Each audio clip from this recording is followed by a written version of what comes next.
La 25esima giornata di Serie A è stata messa in archivio, l'Inter ha pareggiato a Napoli contro gli uomini di Luciano Spalletti, il Milan ha battuto la Samp di misura 1-0 e Atalanta e Juventus nel posticipo della domenica hanno chiuso anche loro sull'1-1 con questo gol nel finale dei bianconeri che hanno impedito all'Atalanta di scappare in ottica quarto posto. Questi sono stati nei piani alti della classifica i risultati appunto della 25esima giornata. Cosa faremo in questo episodio a distanza di qualche mese dall'ultimo aggiornamento? Vedremo insieme come è la situazione nell'ottica della classifica finale di Serie A secondo l'algoritmo di 538, che è l'algoritmo che ormai vi abbiamo fatto conoscere da diverso tempo. Periodicamente facciamo degli aggiornamenti appunto per andare a vedere come si evolve la situazione nell'ottica del campionato e a questo punto, dopo che si è chiuso questo ciclo di partite infernali che l'Inter ha dovuto affrontare tra gennaio e febbraio, andiamo a vedere com'è la situazione. Il Milan ieri con la vittoria contro la Samp ci ha sorpassati, anche se l'Inter ha ancora una partita da recuperare. Il Napoli, invece, dal Napoli abbiamo mantenuto le distanze, così come dall'Atalanta e dalla Juventus. Vediamo quindi insieme come siamo messi in base all'algoritmo, che fra poco vi spiego appunto come funziona. Prima vi invito chiaramente ad iscrivervi al canale se ancora non l'avete fatto, così non vi perdete tutti i contenuti e le dirette delle partite. Ragazzi, domani inizieremo ad entrare ufficialmente in clima Champions League, perché poi mercoledì c'è questa serata di gala meravigliosa in cui l'Inter ospiterà il Liverpool di Jürgen Klopp e non vedo l'ora di vivere la partita insieme a tutti voi. Allora, prima partiamo da un quadro della situazione, ovvero la classifica di Serie A. Vi condivido lo schermo così vediamo insieme, come vi dicevo appunto, la classifica con il Milan che si trova attualmente al primo posto con 55 punti e però una gara in più rispetto all'Inter, quella contro il Bologna. Inter che invece fermata tra virgolette dal Napoli si ferma a 54, poi c'è il Napoli appunto 53, la Juventus che ieri dicevamo ha sventato il colpo grosso dall'Atalanta che avrebbe ottenuto una vittoria molto importante, anche lei però con una gara in più rispetto alla Dea, che si trova a 46 punti, mentre l'Atalanta appunto si ferma a 44. Questa è la classifica dei piani alti, poi con l'andare dell'episodio vedremo anche nella classifica, nella previsione dell'algoritmo la vedremo tutta. Questa è la classifica di Serie A attuale, con le due milanesi in testa, poi Napoli, Juventus e Atalanta. Cosa andremo a fare ora? Come vi dicevo, andremo a vedere quella che è la previsione dell'algoritmo, dicevo, di 538, che è un algoritmo che abbiamo scoperto da diverso tempo, abbiamo visto come è particolarmente preciso e tendenzialmente in linea con quella che è poi la realtà, con quella che si dimostra essere la realtà. Vi spiego molto velocemente come funziona questo algoritmo, che appunto prende in considerazione una ampissima mole di dati, a partire dal valore di mercato dei giocatori, il valore del singolo allenatore, i risultati dell'ultima stagione, eccetera, eccetera, li mette tutti insieme, sono veramente tanti, per questo è anche secondo me molto preciso, soprattutto col passare del tempo, dove poi si sommano anche i dati relativi alla stagione corrente, quindi man mano che ci si avvicina alla fine, evidentemente diventa sempre più preciso. Una volta che vengono messi insieme questi dati, la piattaforma assegna un punteggio che viene chiamato Soccer Power Index, SPI rating, lo vedremo anche fra poco, che potremmo definire una sorta di indice di forza. Quindi ogni squadra riceve sulla base dei dati che ha a disposizione questo indice di forza. Sulla base di quest'ultimo, cosa fa l'algoritmo? Simula, giocando in maniera appunto simulata, tutte le partite che rimangono dal momento in cui si è fino alla fine del campionato, tenendo in considerazione però chiaramente non solo questo rating, questo SPI rating, perché altrimenti sarebbe molto semplice. La squadra che ce l'ha più alto vince la partita e sarebbe molto semplice. Vengono tenuti in conto anche tanti fattori, come per esempio chi gioca in casa, chi gioca in trasferta, il momento a livello di calendario, il derby, le rivalità, tutta una serie di fattori che rendono questa simulazione che fa l'algoritmo delle varie partite il più realistica possibile. Chiaramente siamo sempre all'interno di alcuni limiti che non possono essere valicati.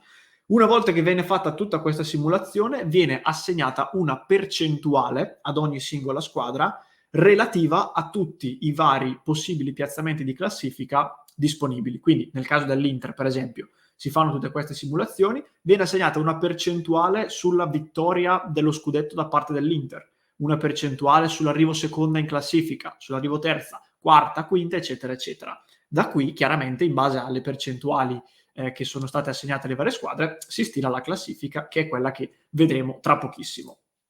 Spero di essere stato chiaro. So che probabilmente è più facile mostrandolo che spiegandolo. Comunque spero di avervi più o meno chiarito come funziona.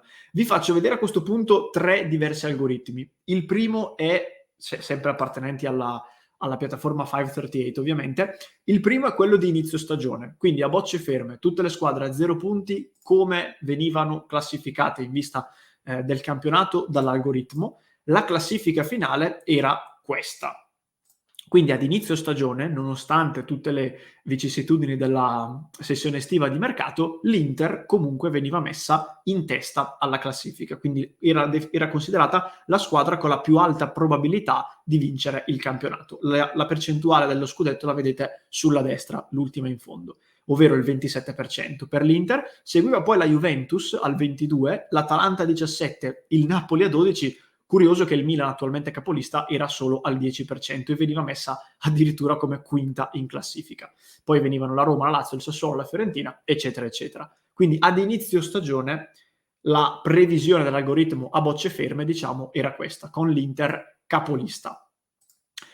Adesso vi faccio vedere il secondo algoritmo ed è la previsione, vi mostro la previsione che veniva fatta alla fine di novembre, ovvero nel momento in cui abbiamo fatto noi di Passione Inter l'ultimo episodio dedicato appunto all'algoritmo. Quindi dove eravamo rimasti, dove ci eravamo lasciati con una previsione che era questa.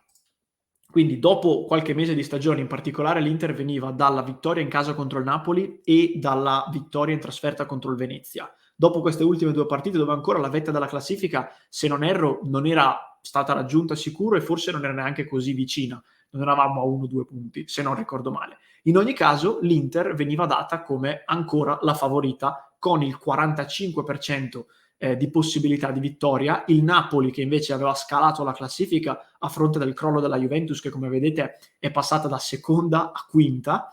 Napoli a 30, Milan a 15, Atalanta 8, Juventus 2. Quindi dopo circa 3-4 mesi di stagione la previsione del nostro algoritmo era questa qui, con l'Inter quindi ancora favorita e con poi le altre che come vedete erano classificate così, poi sempre le romane, la Fiorentina, era salito il Bologna, calato un po' il Sassuolo, però bene o male eravamo qui.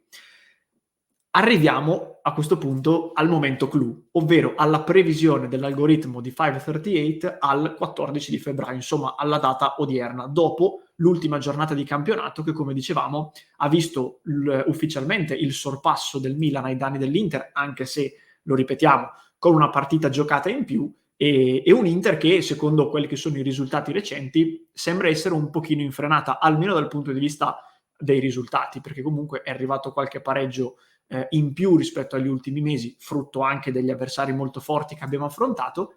Eppure sicuramente qualcuno di voi verrà sorpreso, io stesso mi sono sorpreso di vedere queste percentuali. Secondo l'algoritmo di 538, ad oggi 14 di febbraio, la previsione di classifica di questo campionato è questa qui.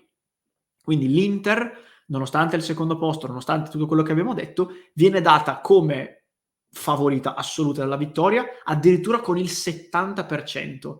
Quindi, secondo questo algoritmo, che vi ripetiamo, chiaramente è una cosa matematica, quindi non può tenere conto delle variabili del calcio, della fortuna, della sfortuna, degli infortuni, eccetera. Però sulla base dei dati, e abbiamo visto, come vi dicevo, che in passato è stato molto preciso, l'Inter viene data come favorita al 70% della vittoria della Serie A. Segue poi il Milan al 17%, quindi ragazzi il gap è abissale, il Napoli al 10%, la Juventus all'1%, l'Atalanta e poi tutte le altre meno dell'1%.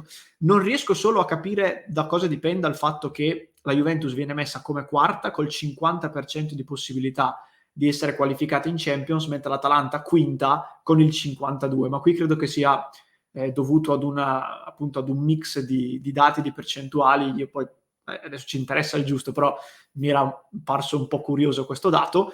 Però il dato appunto più clamoroso è quello relativo allo scudetto. E qui, secondo me, ragazzi, si va molto in linea con quella che è anche la lettura che stanno dando tanti anche addetti ai lavori. Io per esempio sentivo ieri al club con Fabio Caressa e tutti i suoi ospiti su Sky e era stato fatto vedere anche lì un algoritmo che dava l'Inter come assoluta favorita alla vittoria, per un semplice fatto che l'Inter da adesso in poi, ad eccezione della gara contro la Juventus, avrà sostanzialmente solo partite contro squadre medio-piccole. Poi sì, c'è ancora la Roma, c'è ancora la Fiorentina, quindi non sono tutte partite facili, però avendo già affrontato Milan, Napoli, Atalanta e Lazio, è evidente che da qui in avanti l'Inter avrà solo squadre contro le quali, attenzione, nel girone di andata sono stati piazzati 38 punti su 42. Quindi voglio dire, il bottino di punti, che probabilmente non sarà ancora così ampio, però su quel tipo di base è evidente che porta ad essere piuttosto ottimisti. Io ragazzi non posso fare altro che dirvi, speriamo che per l'ennesima volta questo algoritmo ci abbia visto lungo, perché vorrebbe dire che da qui in avanti l'Inter può cominciare una rincorsa, tra virgolette, verso il colpo grosso, verso lo scudetto, che difficilmente verrà arrestata, frutto di un calendario che in questi 2 mesi ci ha messo un po' in difficoltà, visti i tanti impegni e soprattutto la difficoltà di questi ultimi, ma che da qui in avanti potrebbe regalarci forse delle gioie. Questa ragazzi era quindi la previsione dell'algoritmo di 538. Speriamo di avervi offerto un contenuto interessante. A me queste cose qui un po' matematiche, un po' legate alla statistica piacciono. A me unire la statistica al calcio è una cosa che piace molto, perché secondo me dà tante risposte interessanti.